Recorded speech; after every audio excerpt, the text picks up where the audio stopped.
This khutbah is dedicated to a very unique individual mentioned repeatedly in the Quran. It's Maryam salamun alayha.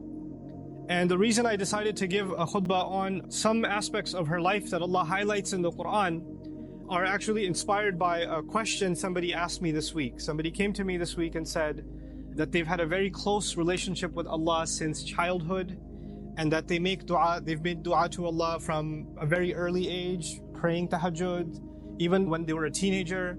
And whenever they asked Allah for something, Allah provided. This person actually had a pretty tough life. Father passed away at an early age, no brothers, and this woman has lived a pretty lonely life and basically decided to really truly depend on Allah. And so as she grew and developed in her years, she found that Allah miraculously answers her prayers. Every time she asks Allah for something, Allah has never left her prayer unanswered. So she developed this reliance and this closeness with Allah and would always turn back to Allah. Anything, she needs something, she goes and prays 2 rak'ahs and she makes dua to Allah. So a really beautiful connection she had with Allah. But where did the question come from? The question came from the fact that more recently she went through quite a series of very unexpected difficulties in life. And she decided that she's going to increase her ibadah to Allah and increase her du'as because her problems have also increased. So you figure the more your problems increase, the more you're going to ask Allah to help you solve your problem. And so she does that, and she prays like she's never prayed before, fasts like she's never fasted before, begs Allah, cries to Allah, sheds tears before Allah like she's never done before. But the problems keep getting worse. They don't get any better. And she starts thinking to herself, maybe Allah is not happy with me because before I used to pray and everything used to get answered. I've never had this problem before. Every time I had a need, I turned back to Allah and Allah solved my problem. But now I'm making dua after dua after dua, and I continue to beg Allah, and my problems are not getting solved, they're only getting worse. What could possibly be the reason? And in her mind, the reason was, I must have done something wrong. Allah must no longer be answering my prayers because somehow I've been disqualified. I'm not in Allah's good books anymore. The reason I decided to give this khutbah is that this is a very common notion that can creep into somebody's mind. Now I get to Maryam salamun alayha, and I really, when she spoke to me, I remembered her, because the thing with Maryam salamun alayha was even when she was young, her birth was strange. It was mentioned in the Quran. Not many people's birth is mentioned in the Quran. And she, the mother was expecting a son, but she had a daughter instead. And Allah says, "Laysa dhakaru kal untha," which has a multiple layers of meaning, but I'll just highlight one of them. This girl is like no other boy. This girl is special. And by the way, please remember those words next time. Any of you, if you're expecting a child and that you were hoping, and your mother was hoping, and your father was hoping, and your extended cousins were hoping it's going to be a son, and you have a daughter, you remember that Allah didn't highlight the birth of a child like He did the birth of Maryam salamun alayha. It's an honor to have a daughter. It's a gift of Allah to have a daughter. And it's actually the behavior of the mushrikun to be upset that you had a daughter. ظَلَّ وَجْهُهُ مُسْوَدًّا وَهُوَ كَظِيمٌ. His face turns dark and he's depressed. He's swallowing his upset attitude because he had a girl. Girls are a blessing from Allah Azza wa Jalla, an honor. And it's a disrespect not only of the gift of Allah, but of the ayat of the Quran when you're upset that you had a daughter. We should be mindful of that. But that's on a side note. This child is born. She's actually given a special place in what was then the central house of Allah. And Zakaria alayhi salam used to take care of her, and every time he used to come to visit her to make sure she's doing okay, because she was dedicated living in the house of Allah. كُلَّمَا دَخَلَ عَلَيْهَا زَكَرِيَّا الْمِحْرَابَ وَجَدَ عِنْدَهَا رِزْقًا. Every time he'd walk in, he'd see food in front of her, and he'd say, "Where did you get these fruits? These fruits don't even grow here. And these fruits aren't even from this season. These fruits grow in the winter, these fruits go in the summer, you have them in off season. Where did you get them from?" She would respond, قَالَتْ هُوَ مِنْ عِنْدِ اللَّهِ. These come especially from Allah. These fruits come to me from Allah. Imagine somebody whose du'as are answered in a way that's special delivery from the sky of food for this woman. And so when this sister was telling me her du'as get answered in life, I remembered Maryam salamun alayha and how miraculously Allah would intervene and provide for her even matters like food. Things that we can get up and get ourselves. She didn't even have to get up for that. Very special child, very special woman. And so about this woman, what I wanted to share with you is later on in life what happens to her. When she's a young woman, angels visit her, tell her that she's going to have a child. The first thought in her mind, I'm not married. What do you mean I'm going to have a child? Lam yamsasni bashar. No man has ever touched me. What in the world do you mean I'm going to have a child? كَذَلِكِ قَالَ هُوَ رَبُّكِ. That is how your master declared it. I'm sorry, we're just here to deliver the news. We're not here to negotiate whether this is going to happen or not. That decision has been made. You're having a baby. Now she's in shock. What am I going to do? She's going to turn back to Allah and hope that this will not happen to her. But it's going to happen. And I'll fast forward a little bit for you, just so you appreciate what happened to this woman after she had the baby. And she came back to her town. The entire community that looked up to her as a zahida, as a spiritual woman, as a woman of worship and ibadah, someone who even the prophet of their community, Zakaria, had endorsed. She grew up under the tutelage of Zakaria alayhi salam. All the masjid community is standing there. She's walking back with a baby, and they all start collectively, together, start humiliating her. How could you do this? What have you done? There are women in the Jum'ah today. No Muslim woman can ever imagine being in a situation where she's holding a baby and somebody's telling her that child is not legitimate. She cannot imagine that kind of humiliation. No Muslim. And none of us can imagine that kind of accusation for our sister, for our mother, for our daughter. We cannot imagine that pain. It's beyond us. For the Muslim, our dignity is greater to us than our life. The sense of dignity Allah has given us is more valuable to us than even our life. And she knows that when she goes back with this baby, that's what they're going to say. It's one thing that they might be saying it behind her back. They're saying it in public in front of her. Now I want to take you back to how she dealt with this problem. Because no amount of dua she made is going to change what Allah has decided. Allah has decided that she has to face this. She has to stand in front of this. And what does she do? When the child comes, as she's about to deliver the child, she says, if only I could die before this happens. Hopefully I die giving birth. It's all on her mind. Because that will be an easy escape from what is coming. There is no other place in the Quran anybody ever wishes for death. This is the only one. Think about that. Why is it there? Allah Azza wa Jalla is acknowledging that sometimes people go through such traumatic, humiliating situations where they wish they were dead. Even that happens. That's how extreme her situation became. And Allah acknowledged that and recorded that in the Quran. Ya laytani mittu. I read this and I was just in shock. Like, how did she just say that? You know, our Messenger alayhi salatu wasalam told us, La yatamannayanna ahadukum al-maut. None of you should ever wish for death. That's not something you should say casually. And she's actually now wishing for death. Why? Because this is an extreme case. This is a crazy situation. And so, the humiliation she will face is far worse than death. So she says, Ya laytani mittu qabla hadha. This is in the Quran for a reason. There are going to be people that are going to be in humiliating situations. And there's no getting out of it. There are going to be people that are going to have to face their family, false accusations, a mistake they made in the past, who knows? And they're going to have to face that kind of trauma. And they'll have to find comfort in the example of Maryam salamun alayha. But she didn't stop there.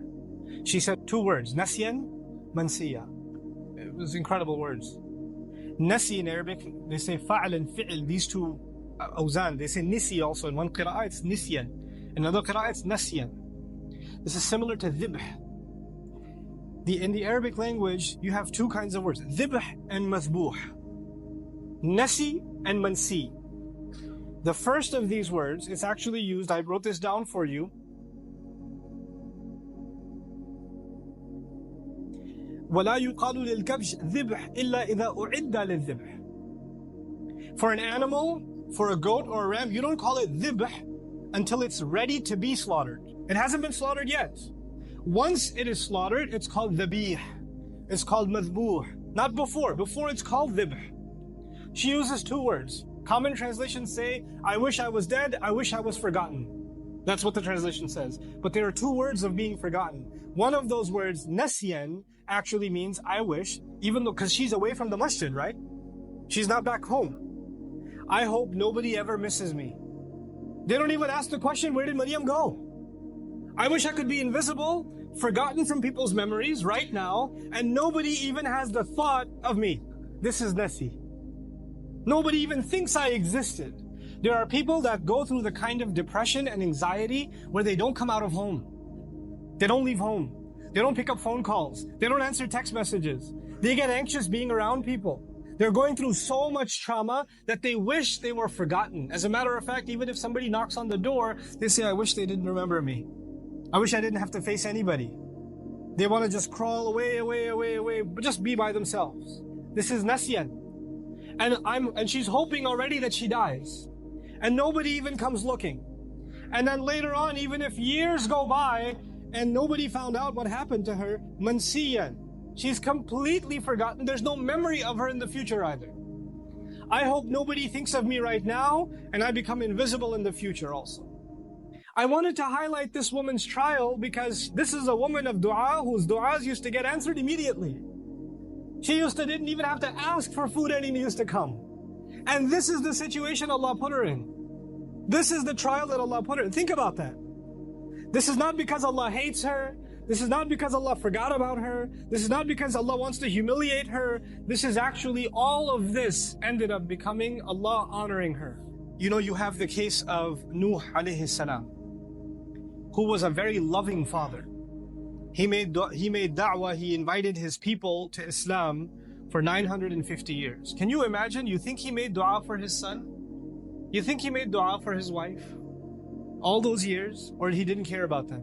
Someone who cares so much about his nation, they spit on him, they insult him, and he goes back to them and makes dua for them. 950 years. You think he ignored his own son, his own wife? All those years of dua. And they didn't change. Isn't that the case? Does he blame himself? Yeah, maybe I didn't do something right. Or maybe Allah stopped listening to me. The reason I'm starting with that is people that were much, much better than we are. They also had similar problems. There are parents in the audience that make dua for their kids. And they see that their children are going away from the religion. They're going down a dark path. And they can't control it. And they're making dua for them. And they're not seeing that their dua is being answered. And now they're getting frustrated. Is there something wrong with me? Why isn't Allah answering? Well, you're not the first one to be put in that position. Our Messenger ﷺ made lots of dua. You don't think he made dua for his uncles? His family? You don't think he considered Abu Lahab when he made dua for guidance? And if he did, despite all of that loving dua, Allah Azza wa Jalla himself tell him, إِنَّكَ لَا تَهْدِي مَنْ أَحْبَبْتَ. You don't get to guide who you love.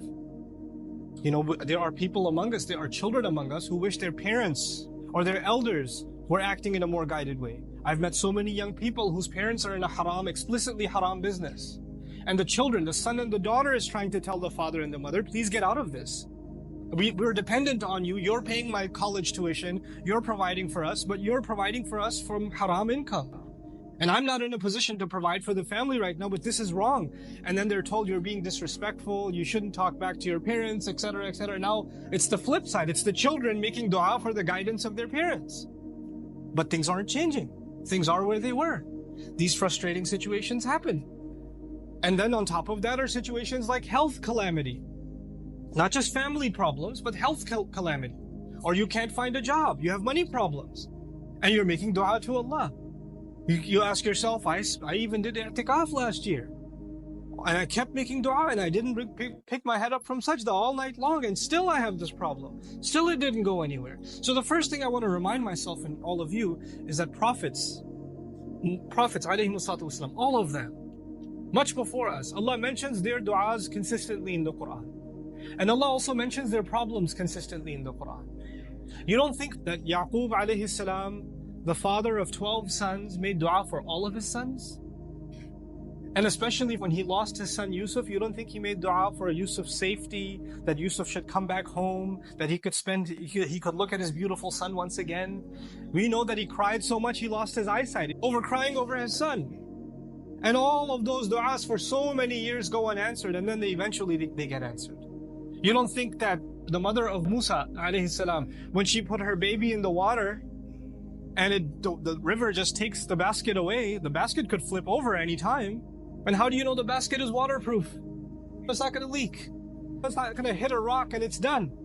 You're throwing something in a river. It's not a joke. It's a baby in a river.